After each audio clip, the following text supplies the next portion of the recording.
नमस्कार दोस्तों, मैं हूं प्रदुम और आप सुन रहे हैं प्रदुम के पॉडकास्ट में हॉरर कहानी।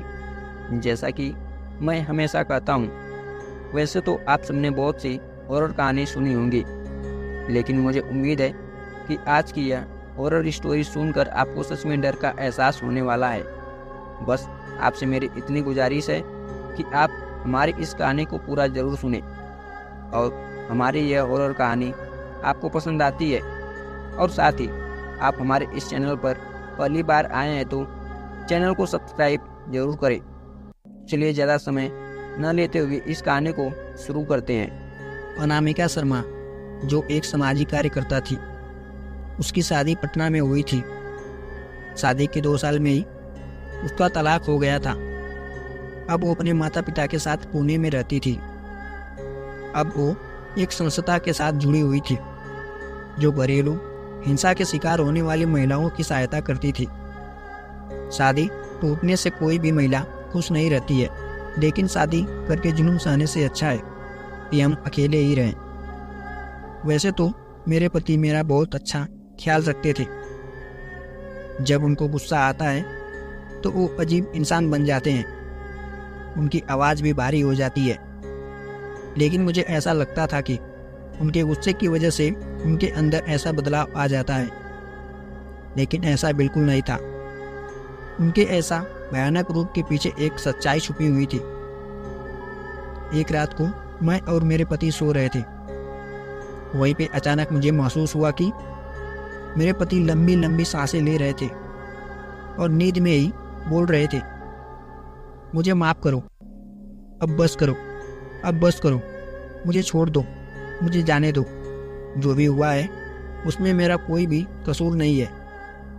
यह सब सुन के तो मेरे रोंगटे खड़े हो गए थे। मैंने तुरंत ही उनको नींद से जगा दिया और पूछा कि क्या बात है, आपसे कौन सी भूल हुई है, आप नींद में क्या बोल रहे थे।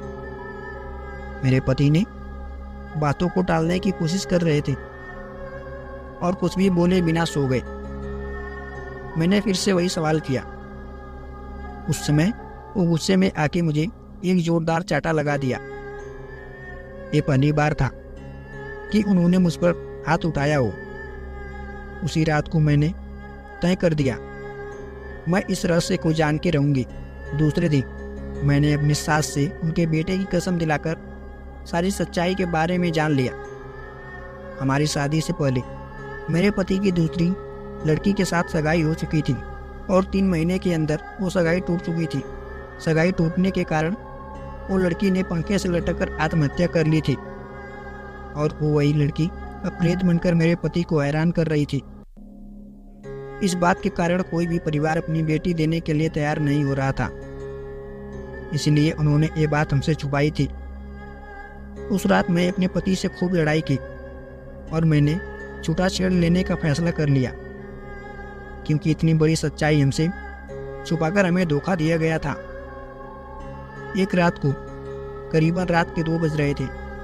मुझे जगाकर बोले कि तुम इस कमरे से बाहर निकल जाओ। उस समय उनकी आंखें खून से लाल चौर हो चुकी थी।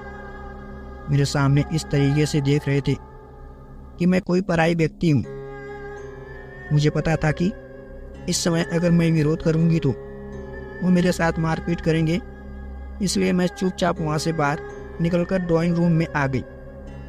लेकिन मुझे नींद नहीं आ रही थी, इसलिए मैं यह सोच रही थी कि मेरे आगे की ज़िंदगी कैसे बीतेगी। उसी समय बेडरूम से किसी के बात करने की आवाज़ आने लगी। मेरा हृदय डर के मारे कांपने लगा, क्योंकि कमरे में मेरे पति के अलावा वहाँ पे कोई नहीं था। मैं तुरंत कमरे से जाकर देखा तो मेरे तो होश उड़ गए थे। हमारे कमरे में पंखे पर लाश लटक रही थी और मेरे पति लाश के नीचे बैठकर जोर जोर से रो रहे थे और पास खड़े हुए एक परछाई से बात कर रहे थे। ये सब देखने के बाद मुझे तो चक्कर आने लगा था। मैंने तुरंत ही मेरे सास और ससुर जी को उठाया और बेडरूम का दरवाज़ा खोलने के लिए कहा। थोड़ी ही देर में मेरे पति बेडरूम से बाहर आ गए और अपनी सारी बात हमसे बताई और उस समय कमरे में कोई नहीं था। मैं दूसरे ही दिन अपने माता पिता के यहाँ चली गई और सारी सच्चाई बता दी। मेरे पिता मुझे एक साधु के यहाँ ले गए। मैंने उनको भी सारी बातें बता दी। तब उन्होंने जो कहा वो चौंकाने वाला रहस्य था। उन्होंने मेरे पति की कुंडली देखकर बोला कि जिस लड़की के साथ तुम्हारे पति की सगाई टूट गई हो, तुम्हारे पति और घरवालों के त्रास के कारण मर गई, और तभी से वो लड़की एक प्रेत आत्मा बनकर उन सबसे बदला ले रही है। तभी से उस लड़की की प्रेत आत्मा तुम्हारे पति के शरीर और मन में कब्जा कर रखी है, और वो कभी भी अपना बदला लेने के लिए कभी भी हमला कर सकती है। दूसरे दिन मैंने छुट्टा छोड़ लेने के लिए कागजात तैयार कर लिए।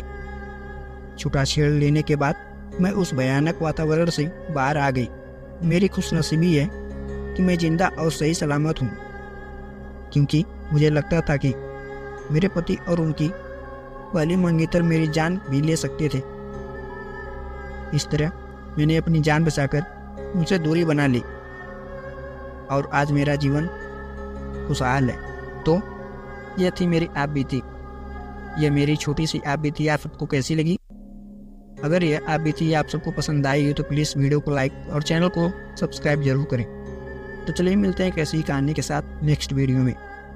तब तक के लिए आप सभी का धन्यवाद।